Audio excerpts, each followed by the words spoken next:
la fusión de los dos frentes y el riesgo de la escalada global.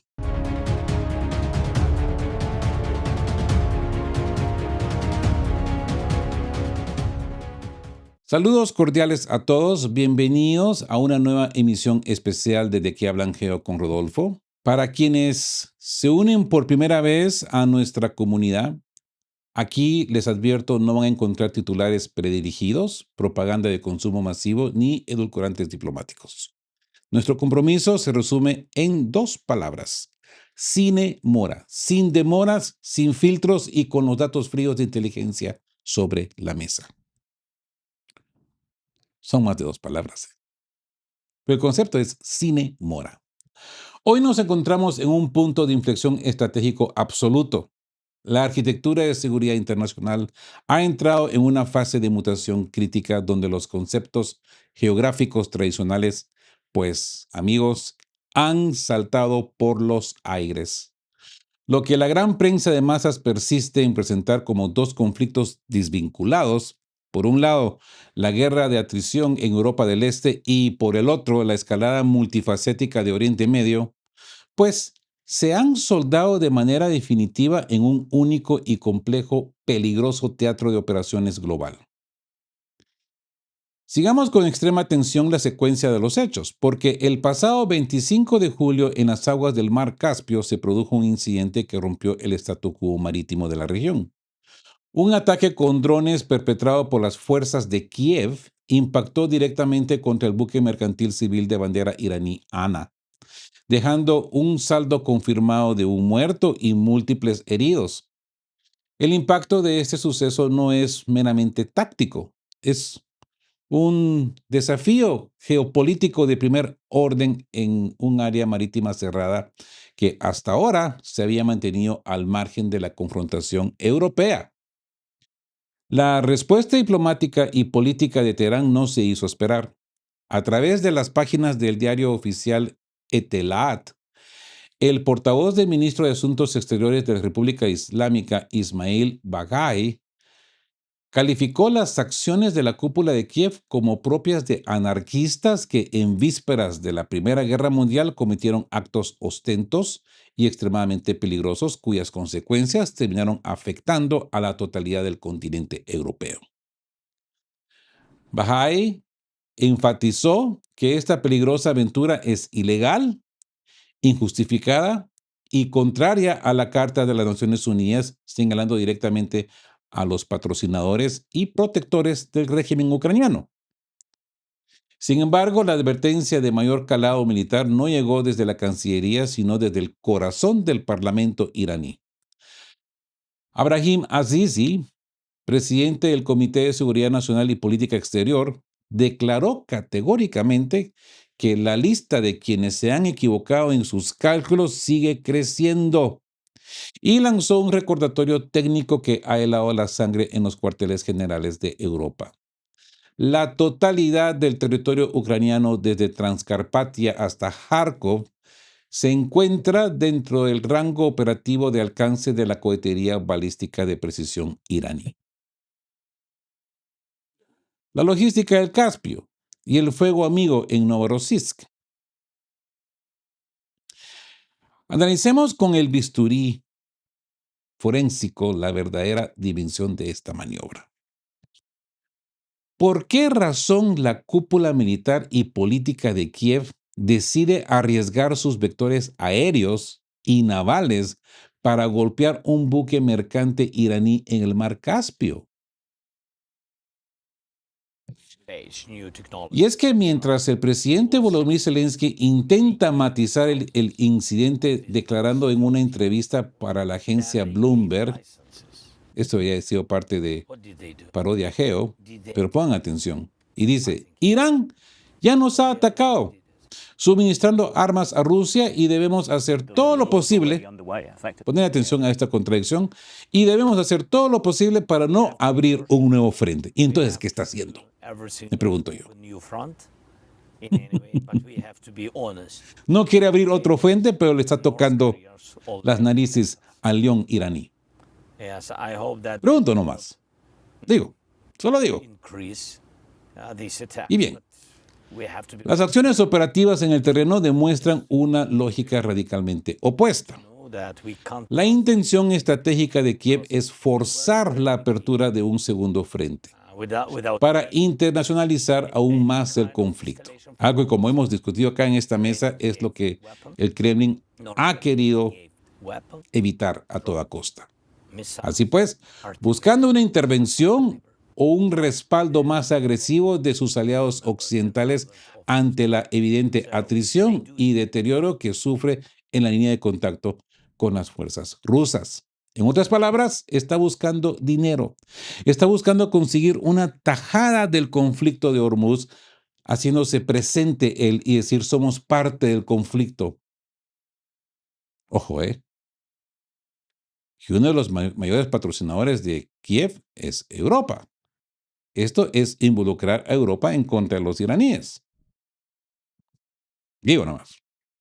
Sin embargo, en su intento por golpear los nodos logísticos y energéticos que alimentan la economía rusa, Kiev cometió un error de cálculo geoeconómico monumental, por decirlo así. Y digo por decirlo así porque nosotros sabemos en esta mesa que Zelensky y compañía, la Junta de Kiev, no mueven un dedo si no es autorización del Pentágono.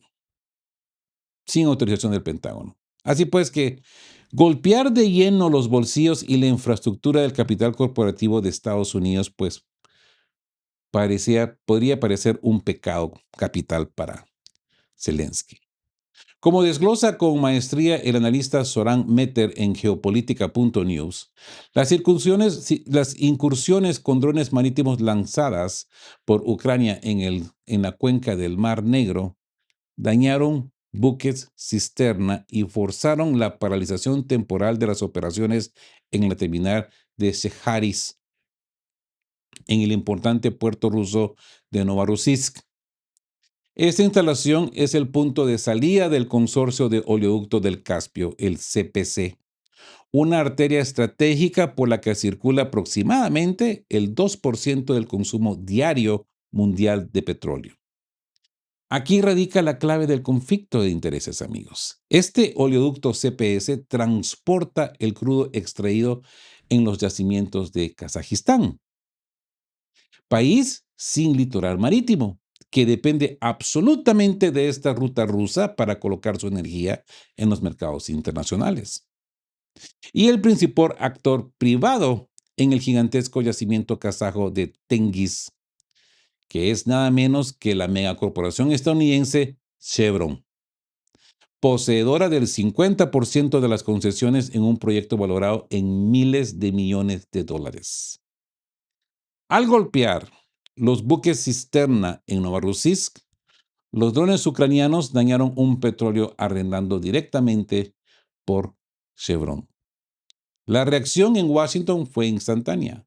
Mike Wirth, director ejecutivo de Chevron, sostuvo reuniones de altísimo nivel con los asesores de la administración de Donald Trump para exigir la protección de sus activos. La Casa Blanca, profundamente preocupada por el impacto inflacionario en los mercados globales, donde el barril del crudo Brent superó los $100, emitió una orden categórica y directa a Kiev. Tienen estrictamente prohibido atacar buques que no pertenezcan a Rusia. Amigos, poner atención porque esta advertencia expone la profunda hipocresía de la narrativa dominante. Y es que Washington tolera y patrocina las operaciones de sabotaje contra la infraestructura energética rusa siempre y cuando no pongan en riesgo un solo centavo del flujo de la caja de sus propias multinacionales.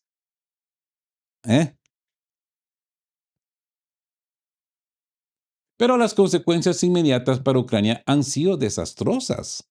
En respuesta a estos ataques, Moscú intensificó sus bombardeos quirúrgicos contra la totalidad de la infraestructura portuaria ucraniana en el Mar Negro y el río Danubio. El resultado ha sido la parálisis casi total del comercio marítimo hacia y desde Ucrania, vía estratégica por la que ingresa el 80% de sus exportaciones e importaciones, incluyendo por supuesto, suministros militares críticos.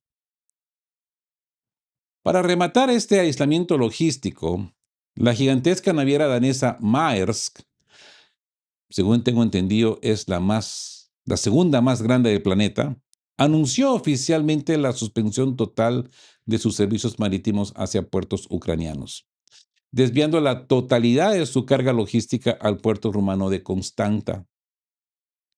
La miopía táctica de Kiev ha terminado por asfixiar su propia arteria de suministros. La matemática del Pentágono, el agotamiento del Patriot y el reto de Montekirk. Trasladémonos ahora al convulso escenario del Golfo Pérsico y el estrecho de Hormuz. Amigos, donde la diplomacia del petróleo y la cruda realidad del combate antiaéreo pues han colisionado. Durante las últimas horas, los medios de comunicación occidentales han intentado vender como un gesto diplomático y de buena onda, así, de buena voluntad, la reciente pausa en los bombardeos estadounidenses contra territorio e infraestructura iraní tras 13 noches consecutivas de ataques aéreos masivos. ¿Mm?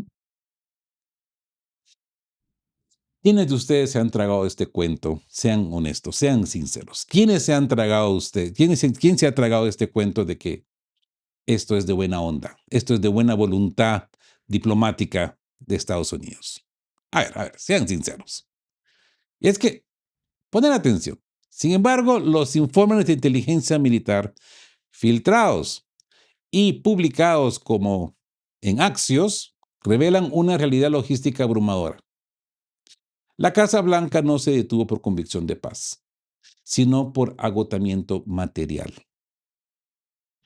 Entremos a analizar los datos revelados por Axios. El almirante Brad Cooper, comandante supremo del CENTCOM en Oriente Medio, informó al Pentágono que la campaña de bombardeos había alcanzado el límite de su efectividad operativa, habiendo destruido la lista inicial de objetivos sin lograr neutralizar la capacidad disuasoria iraní, y advirtiendo que continuar con los ataques sin declarar una guerra a gran escala era inútil. Pero el dato verdaderamente demoledor vino directamente del general Dan Kane, del Comité de Jefes de Estado Mayor, quien advirtió a Donald Trump sobre una severa y crítica escasez de interceptores de defensa aérea, sistemas Patriot y THAAD, en todo el teatro de operaciones de Oriente Medio. Así pues, hagamos la matemática militar básica. Si las fuerzas estadounidenses continuaban los bombardeos e Irán ejecutaba una respuesta de saturación con salvas masivas de misiles balísticos y drones, las bases norteamericanas estadounidenses en la región, las instalaciones de sus aliados y los buques en el Golfo Pérsico habrían quedado completamente vulnerables por la falta de vectores interceptores. Así pues, no estamos ante un dividendo de la paz. Estamos ante una tregua forzada por el desabastecimiento industrial de munición estratégica, amigos. Nada de buena onda, nada de un gesto diplomático así bonito y puro de parte de Estados Unidos. No. A esta crisis de interceptores se suma el informe técnico de inteligencia publicado por el prestigioso diario suizo Neue Zeitung, el NZZ, respecto a los planes del Pentágono para atacar un nuevo complejo nuclear subterráneo de Irán en el monte Kirk, el Coe Golan Ghazala, ubicado a 225 kilómetros al sur de Teherán. Las imágenes satelitales y los datos de inteligencia revelan que Teherán ha construido un bastión minero fortificado a una profundidad estimada de entre 100 y 145 metros bajo la roca granítica, superando con creces la profundidad de la famosa instalación de Fordov, que se situaba entre los 80 y 90 metros. Destruir una infraestructura fortificada a más de 100 metros bajo tierra requiere la utilización de bombas guiadas penetradoras GBU-57 MOP, Massive Ordnance Penetrator, que pesan aproximadamente 14 toneladas y están diseñadas para penetrar hasta 60 metros de roca reforzada. Dado que el monte Kirk supera esa cota de profundidad, destruirlo exigiría múltiples lanzamientos de precisión sobre el mismo, pero el mismo punto exacto. Y aquí reaparece el cuello de botella industrial. Estados Unidos gastó 12 de estas valiosas superbombas durante la operación Martillo de Medianoche contra Fordo. El arsenal disponible de GBU-57 se encuentra en niveles críticamente bajos y la capacidad de producción del fabricante apenas alcanza entre 2 y 8 unidades, según este artículo, mensuales, pero yo creo que son anuales. Si alguien tiene el dato, pues que nos corrija, ¿no? Y gracias de antemano, ¿eh? Además, su único vector de lanzamiento es el bombardeo estratégico furtivo B-2 Spirit. Desplegar estas aeronaves desde la base de Whiteman, en Missouri, implica una travesía de 24,000 kilómetros ida y vuelta, con reabastecimiento masivo en vuelo, lo que alertaría a los sistemas de radar de Teherán con horas de antelación. Por consiguiente, la pausa diplomática en las conversaciones de Omán para definir el régimen de tráfico y peajes en el estrecho de Hormuz no es más que una tregua táctica mientras la industria de defensa estadounidense intenta reabastecer sus pañoles de munición. Amigos, en medio del fragor de los acontecimientos, las filtraciones militares y de la guerra de propaganda que inunda las redes, conviene hacer una pausa para aplicar la sobriedad analítica a la conducción geopolítica. Como les he dicho, existe una enseñanza de profunda vigencia táctica y humana contenida en la primera carta de San Pedro, capítulo 5, versículo 8. Sed sobrios y velad. Al margen de las creencias personales de cada uno, el principio de la sobriedad y la vigilancia estratégica es una condición sine qua non para la supervivencia en cualquier escenario de crisis. En la geopolítica moderna, perder la sobriedad significa sucumbir al triunfalismo de la propaganda, actuar con arrogancia operacional o dejarse llevar por impulsos desesperados para abrir frentes de conflicto sin haber calculado previamente el costo logístico como lo hacen los fanáticos, ¿no? Que se ciegan completamente de fanatismo. Kiev perdió la sobriedad analítica al asumir que podía bombardear buques en el Caspio y en Novorossiysk sin provocar la parálisis total de su comercio marítimo, de su propio comercio marítimo y la furia de las grandes capitales estadounidenses. Washington perdió la sobriedad al lanzar una campaña de 13 noches en el Golfo Pérsico sin considerar la velocidad de consumo de sus reservas estratégicas de misiles Patriot, sin olvidar también la escasez de petróleo. Porque todo esto ha implicado una subida en el costo del petróleo y una bajada en las reservas estadounidenses, y sin olvidar las reservas europeas, que están en sus mínimos. La sobriedad operativa nos exige examinar la realidad fáctica sin pasión ni eufemismos. Las potencias no se mueven por discursos morales, sino por capacidades industriales, inventarios de munición y control de rutas de suministro. Quien ignora estos factores, amigos, estos factores fríos, comete errores fatales de cálculo. Y con esto pasamos al circo diplomático en Londres y las desmentidas de Donald Trump. Y para cerrar nuestra primera emisión de hoy, señoras y señores, entramos de lleno en nuestra aclamada sección Parodia Geo, donde los teatros de la diplomacia internacional y los discursos oficiales de la Casa Blanca se convierten en un verdadero espectáculo circense de 3 pistas. Empezamos por el gran gesto pacifista de Washington, como lo discutimos en el video, ¿verdad? Miren cómo la maquinaria de prensa del Departamento de Estado lleva días vendiendo que la pausa de los bombardeos en los estrechos de Hormuz era una muestra de prudencia, liderazgo y diplomacia de la administración Trump. Nos querían hacer creer que Washington iluminó el camino de la paz mundial. Pero entonces llega la filtración de la agencia Axios y les tumba el circo entero en cuestión de minutos. La realidad tras bambalinas era una comedia de enredos dentro del Pentágono. Resulta que el almirante Brad Cooper, jefe del CENTCOM, tuvo que pedir cita de urgencia en el despacho oval para decirle a Trump: señor presidente, ya bombardeamos todo lo que estaba en la lista de objetivos. Si seguimos atacando sin declarar una guerra total, solo estamos gastando combustible y fuegos artificiales. ¿Mm? Pero el remate verdadero no vino del almirante, sino del general Dan Kane, del Comité de Jefe de Estados Mayor, quien entró en pánico y soltó la bomba. Dice el general Kane: señor presidente, nos quedamos pelados, mano. Nos quedamos sin nada. No hay más interceptores patrios ni TAT en todo Oriente Medio. Si los iraníes responden con una salva masiva de misiles, no tenemos con qué defender las bases.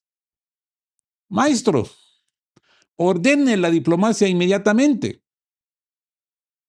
Donald Trump, tranquilos.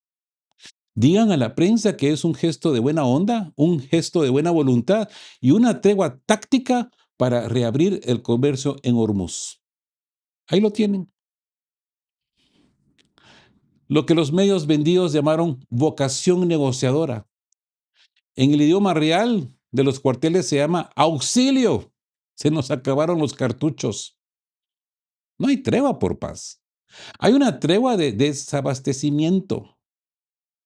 Y mientras Washington contaba sus últimos interceptores, al otro lado del Atlántico, el circo continuaba en Londres.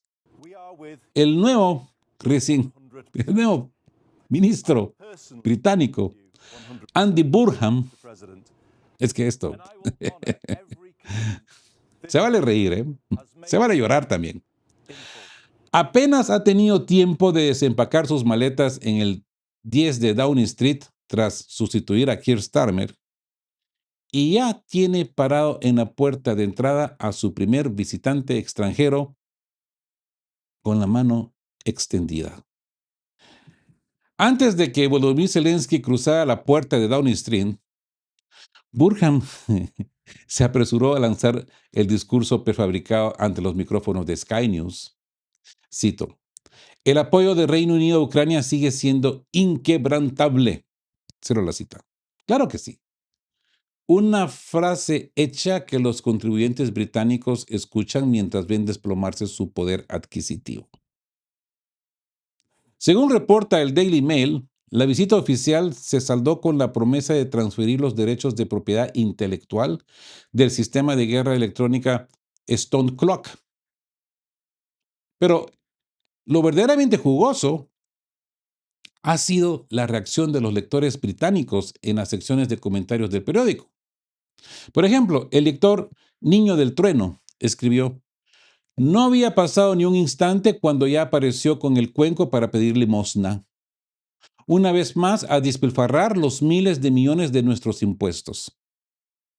El usuario señor Mas señaló: encantado de conocerte, Cejiblanco. Enhorabuena por tu elección como primer ministro. Ahora dame más dinero.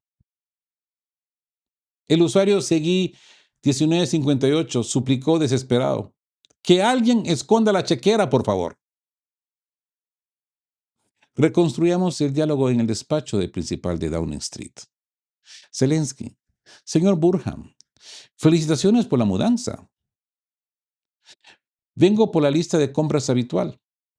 Más libras esterlinas, más misiles y el Stone Clock. Andy Burham: bienvenido, Volodymyr. Te firmamos la propiedad intelectual del sistema de guerra electrónica, pero te suplico que mantengas los drones lejos de los petroleros de Chevron y Novorosíisk, porque Trump me acaba de llamar gritando desde la Casa Blanca. Zelensky: entendido, entendido. ¿Y la chequera? Burham: La chequera la mandé a esconder en la Torre de Londres antes de que aterrizaras. Y por si fuera poco para el régimen de Kiev, la estocada final de la jornada la asestó Donald Trump desde Washington.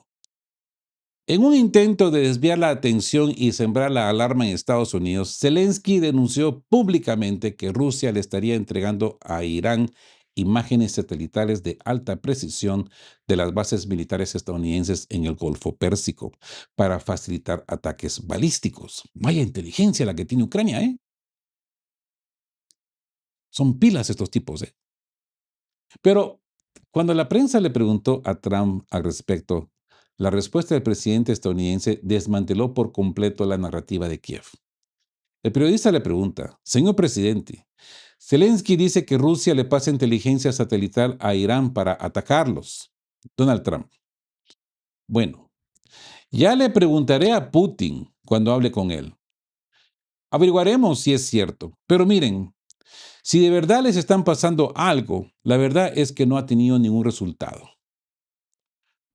Porque lo hemos derrotado por completo. Es como cuando enviaron armamento a Venezuela. ¿A qué llevó? A nada bueno, a nada muy bueno.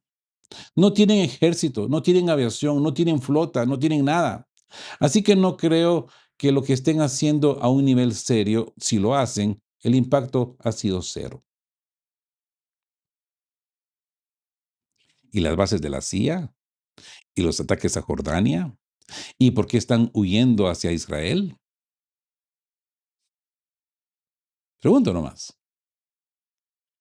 En cuestión de 3 frases, la Casa Blanca calificó de irrelevantes las alertas de inteligencia producidas en Kiev, demostrando que los desesperados intentos por arrastrar a Washington a una escalada total han vuelto a estrellarse contra la fría realidad geoeconómica. ¿Mm? Amigos, la conclusión de esta jornada de análisis es incontestable. Las guerras no se ganan en los platos de televisión ni con comunicados de prensa inflados. Cuando los arsenales estratégicos de interceptores se quedan vacíos, los petroleros de las multinacionales se ven amenazados y los precios de la energía rozan los $100, la verdadera matemática del poder se impone sobre cualquier discurso. Manténganse vigilantes, manténganse sobrios. Dejen sus valoraciones ahí en las cajas de comentarios. Suscríbanse al canal si no lo han hecho. Activen esa campanita de notificaciones para no perderse nuestras radiografías geopolíticas. Esto fue De Qué Hablan Geo. Les habló Rodolfo. Sin demora, nos vemos en la próxima emisión. Amigos, estén juntos, fuertes, siempre buscando por la verdad y sean justos. Quedamos guapos. Chao, chao. Queremos recordarles que este espacio tiene un fin estrictamente educativo e informativo, basado en fuentes verificadas para fomentar una comprensión profunda de los hechos globales. Nos oponemos a la desinformación. Nuestra meta es el intercambio de conocimiento y análisis crítico, siempre bajo el respeto a todas las partes involucradas.